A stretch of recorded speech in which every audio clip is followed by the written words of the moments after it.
Imagine the world we know it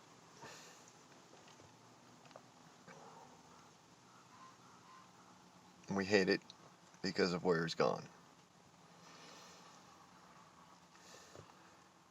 I don't know what to say. Don't know how to make y'all feel good about this.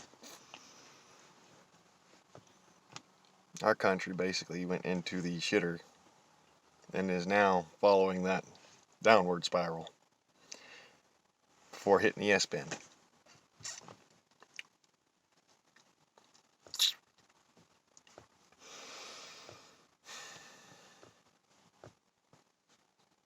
Anybody got a snake? And all these comedic comments coming out of basically watching the world as it's going. I just don't understand.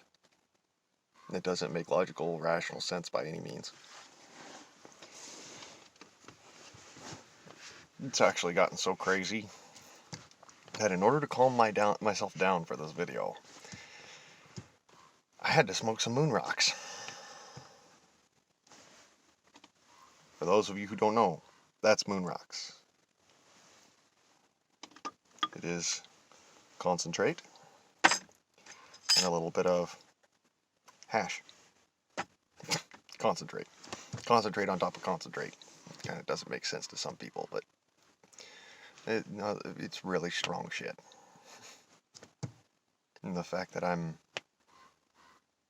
in some way or form sober enough to tell you all this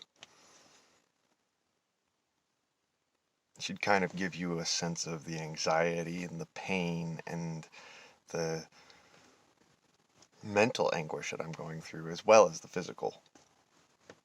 It's just one of those wow kind of... We're what? 3 weeks into this year, a couple of days, maybe a week into this presidential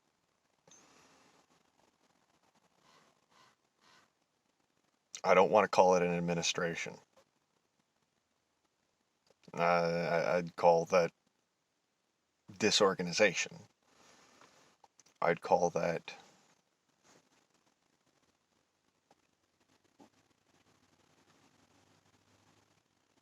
idiocy, illogical, irrational thinking. I can't for the life of me understand why your first move out of the gate is to piss off a bunch of union workers who you go and you tell are going to be your, those are your go-to people. That's your constituency. This is where I'm starting to question, it's not a right-wing or left-wing thing. This has to do with, because people have caught on to the dichotomy, they're going to a single-party system. Whereas instead of trying for something like a three-party or a five-party system, we've always had like 4, 5 parties. They were never represented, but we've always had 4 or 5 parties in politics here in the United States that were considered lawful political parties because they follow constitutional parameters. Republicans, Democrats, Libertarians, Independents, and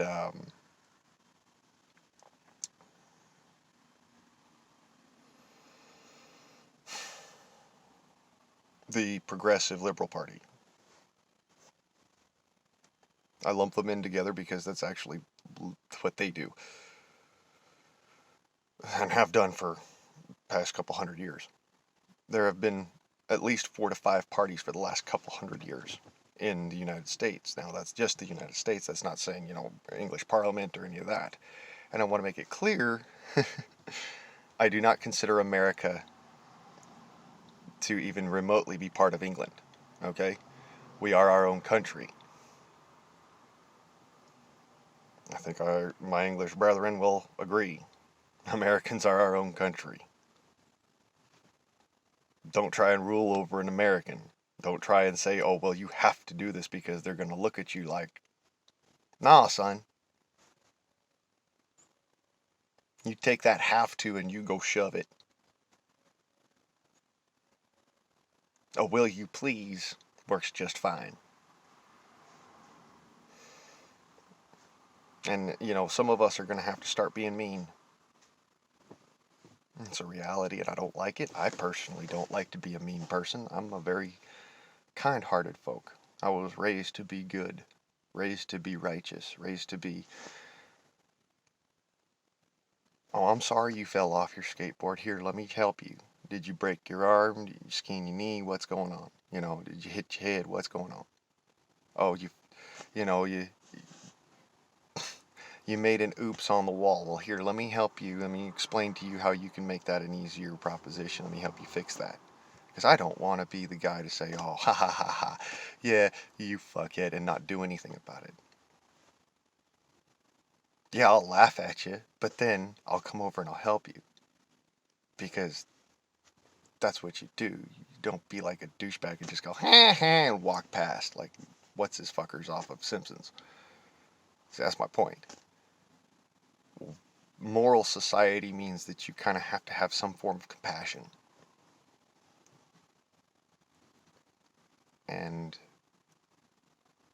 that doesn't mean that you do not discern between, oh, well, if I help this person, is it going to be a detriment to me, versus if I help this person, could it help me in the future?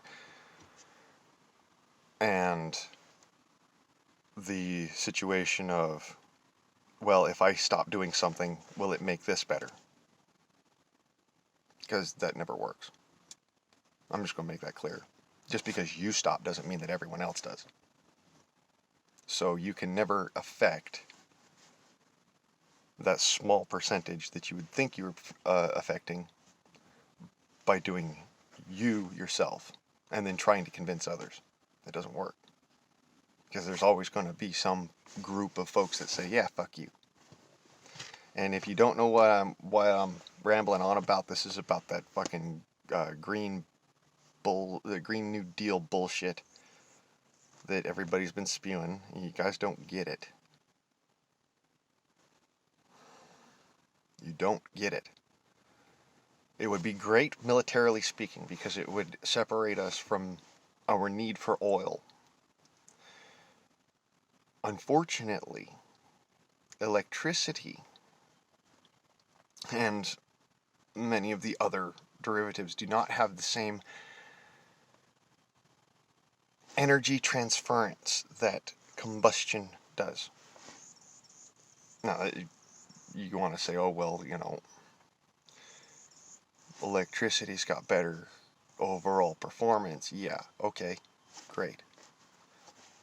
But right there and in the specifics, because of the way that gasoline engines operate, it is energy right now versus it's putting electromagnetic torsion on something and it's going to get going. You see the difference here?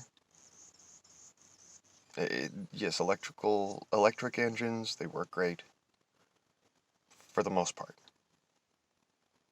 You can go from 0 to 300 miles an hour with an electric engine and not need anything like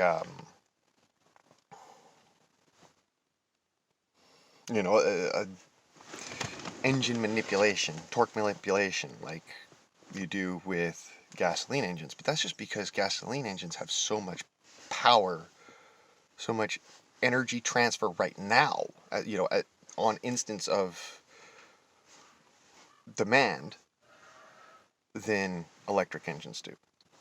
There is a difference. You do have to build up a certain electromagnetic field before it can push that big magnet around on the inside or on the outside, whatever you're design is. And I'm trying to be making sense here. It doesn't make sense to me why you would take and throw away a good idea to try and manipulate an economy.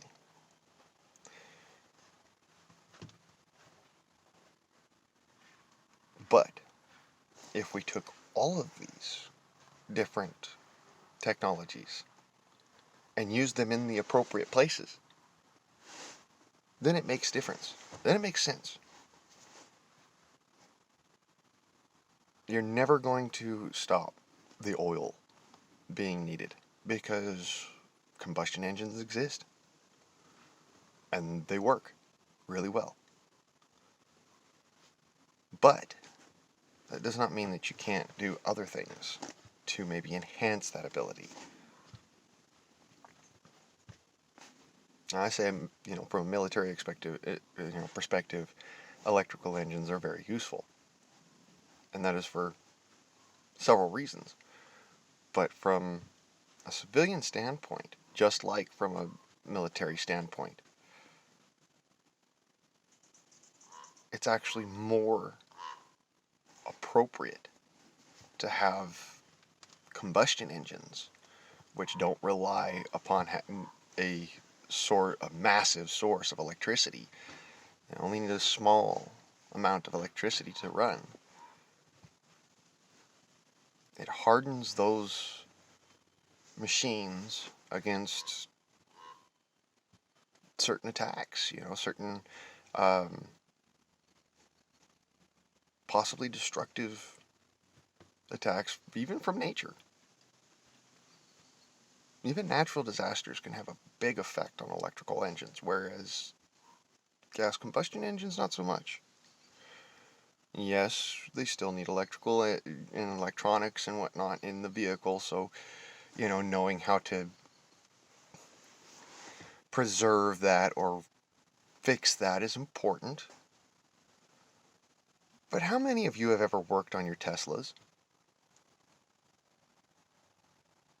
Just a general question. If you have a Tesla, have you ever worked on it?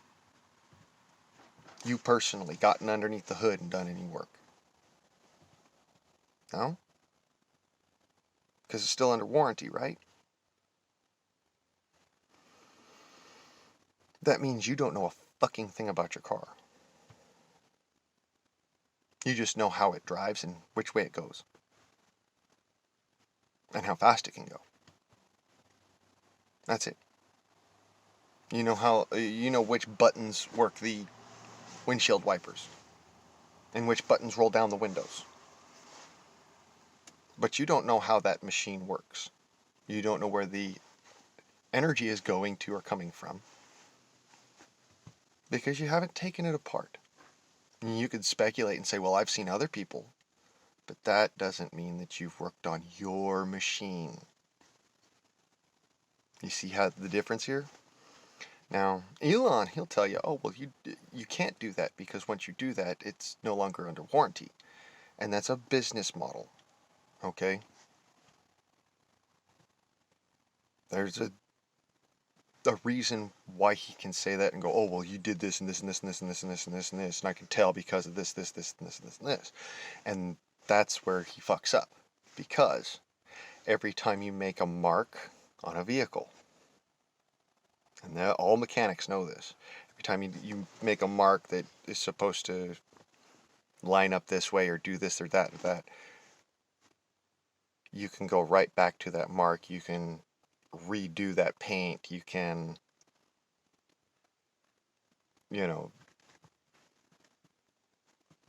put this glue there, that piece of tape there, and make everything look like it did.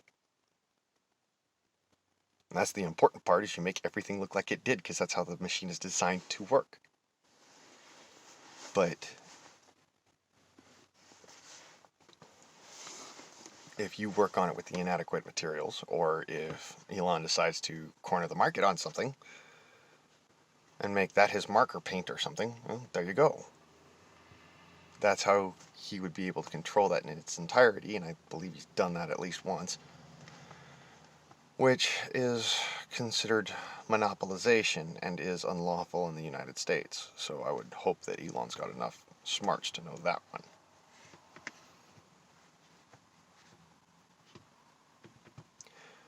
But anywho,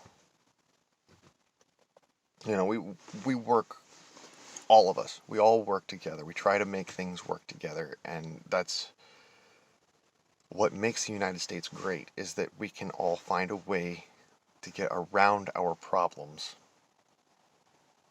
around our own personal political issues, and still find a way to work together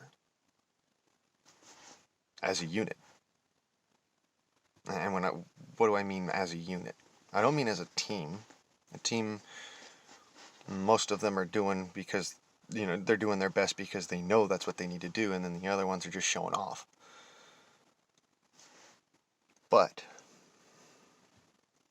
a unit, everybody works to the best of the least, because you all want to go home. You all want to make it back. You all want to make it get done right. That's a unit. It all works together. So, in this aspect,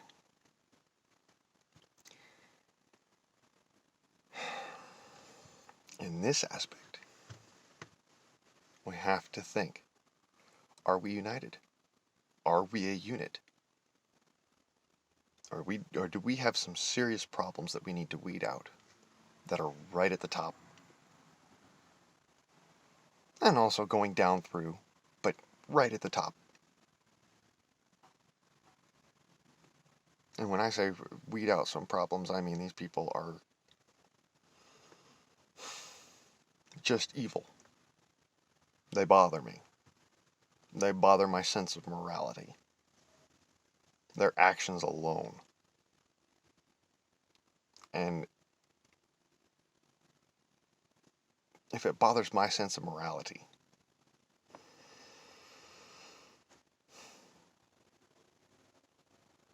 does it bother yours? Food for thought.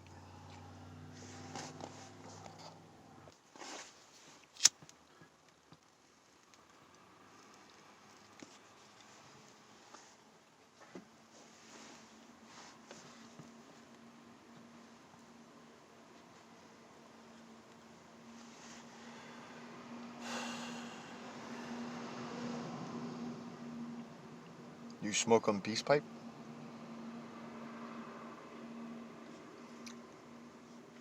I do.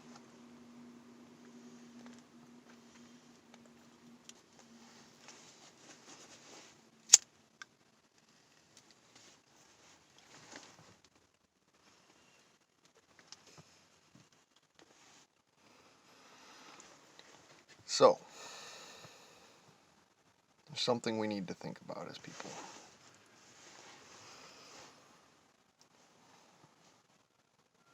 Can we find peace?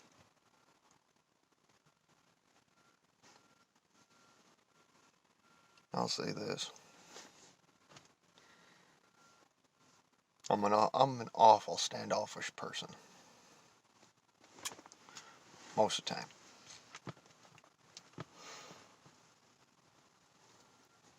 Just because I've been run over, beat down so many damn times that, I've been hardened.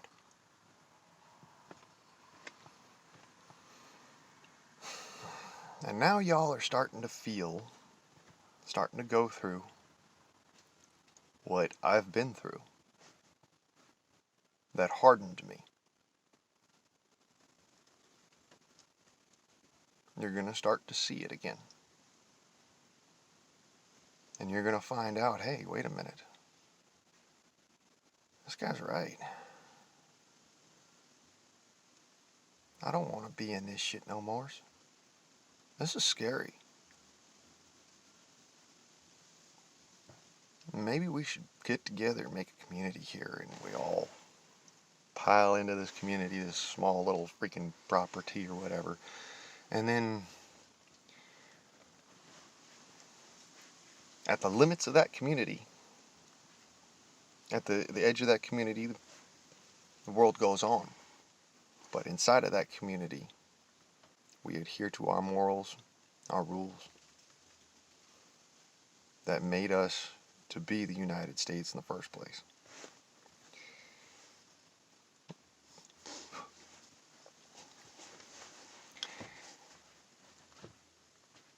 I would call that a constitutional corner.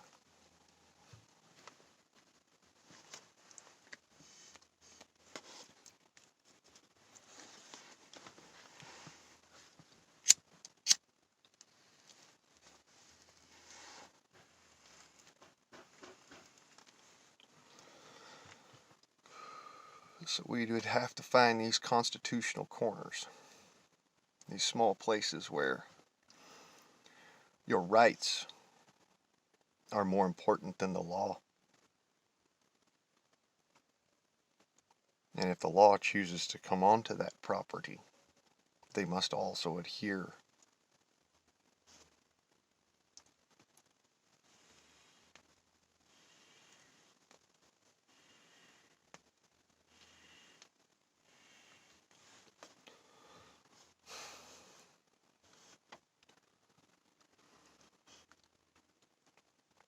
You know, you and I know we see eye to eye. I see that.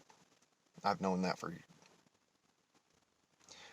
months, years. I mean, hell, I wouldn't have, 20 some odd subscribers if it wasn't for that fact. But the reality is, we are in a world of shit. Because so as the country goes, my country, so too does everyone's. You all see how that, peters downhill. Even Russia and China, they're affected. Doesn't necessarily mean that they are directly affected.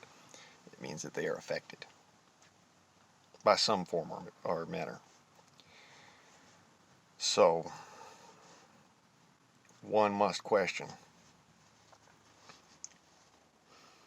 how far are you willing to go?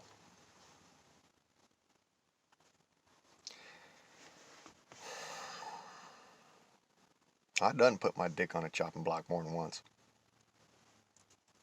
I've been all the way to the point of I was in a jail cell awaiting basically trial and execution. That's no lie. So, when I say that, over politics, there are people who will try to murder you. I don't mean everyday average people like me. We're moral. We're not going to just outright shoot your ass for something. No, they will try to utilize the law in order to demonize you, drag you down, and destroy you at your very foundation. And then they will kill you. And people think, oh, well, you don't know what you're talking about. I do. I actually do. And that's what you don't understand is that I was actually facing a needle at one point. Yeah, that needle. Because somebody said I did.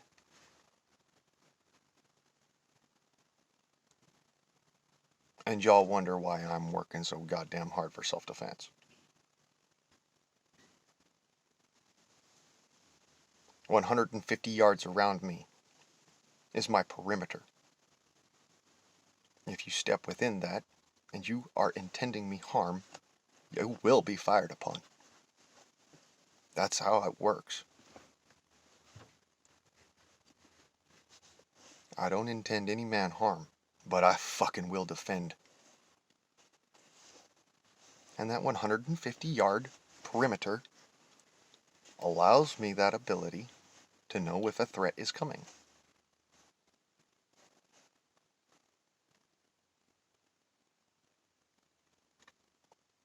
Now, You know, a lot of folks would say, well, 150 yards, that's a long ways. That's 300. No, that's 700 yards across. No, that's 300 yards across. You're right. My math went screwball there. I was thinking 350 yards and then no. It is 300 yards across. That's well within somebody's rifle range, right? For the most part, yeah.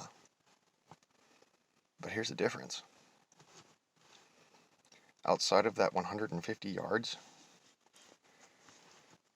it's going to be very difficult to hit anything with a rifle.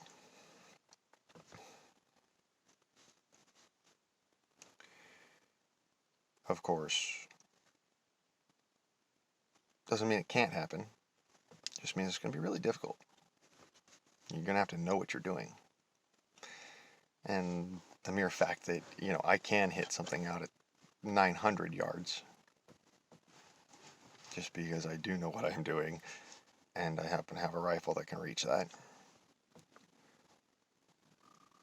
makes you think. 900 yards, it's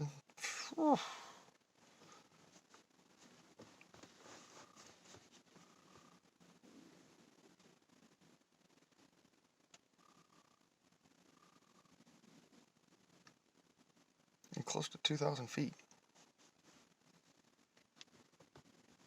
Pretty damn close to 2,000 feet.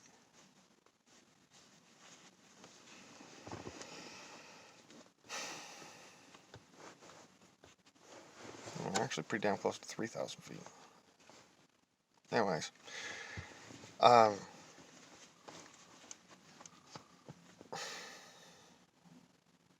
I question why anyone would ever want to cause another harm, specifically when we have these capabilities.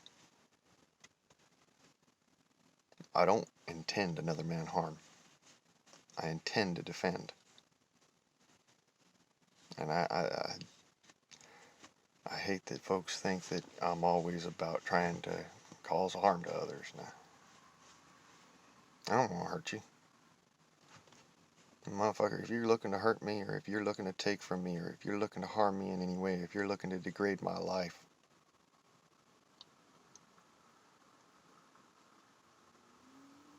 you're done.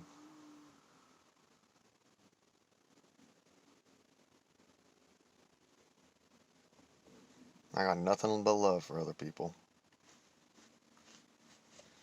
I'll help you if I can.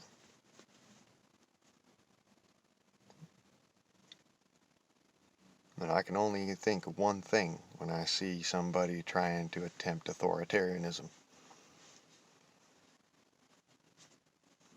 You mean me harm.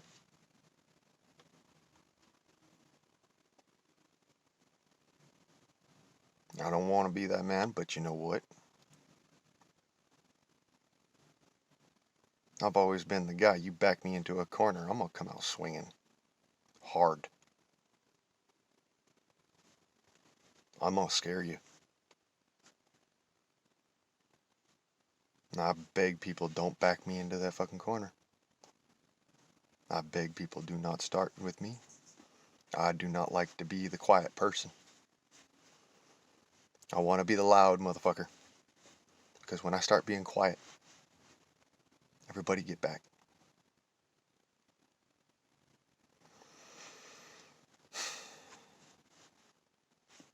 Think about it. When you're pushed to a level, when you are pushed to an edge, where you have to start being that quiet person, are you going to be like me? Scary enough that people just let you be? Or are you going to be one of those easy targets?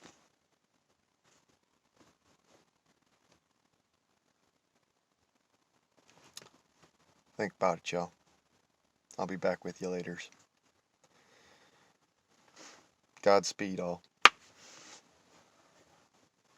And you commentators, leave me some comments down there. Y'all taters have a good day. Hoorah.